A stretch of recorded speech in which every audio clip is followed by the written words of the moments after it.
কালকে যে আমার সাথে এরকম একটা দুর্ঘটনা ঘটে যাবে আমি কখনোই ভাবতে পারিনি। কালকে সন্ধ্যাবেলায় আমাদের এখানে বৃষ্টি হয়েছিল, আর তাতে এমন হাওয়া দেয় যে পাশের বাড়ির এই সুপারি গাছটা ভেঙে এসে পড়ে আমার ছাদের উপরে। তার ফলে আমার ঘরের পুরো অ্যাসবেস্টারগুলো সব ভেঙে এরকম ধুম করে নিচে পড়ে পুরো একদম চির খেয়ে যায় অনেকগুলো। আর কালকে যেহেতু মুষলধারে অনেক বৃষ্টি হচ্ছিল আর কারেন্টও ছিল না, তো সেই জন্য এই ঘরে আমি শুতে পারিনি। আর কম্পিউটার টেবিলটা এরকম করে চাপা দিয়ে এখানেই রেখে দিই। আর এদিকে পুরো ঘর নোংরা হয়ে গেছিলো, তো এখন সকাল সকাল সব ঘর পরিষ্কার করতে হবে, কারণ একটু পরে স্টুডেন্টরা পড়তে চলে আসবে। তো এই জায়গাটাকে ভালো করে ঝাড় দিয়ে ঘর মুছতে হবে। তো কালকে যখন এটা হয়েছিল, এখানটা আমার কম্পিউটার রাখা থাকতো, ঠিক আছে।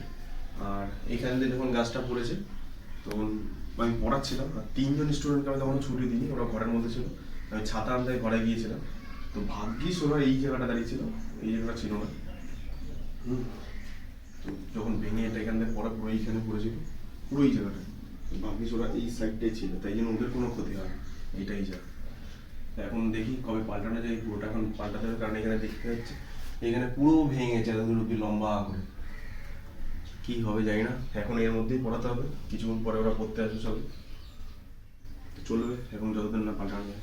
দেখি কি করা যায়।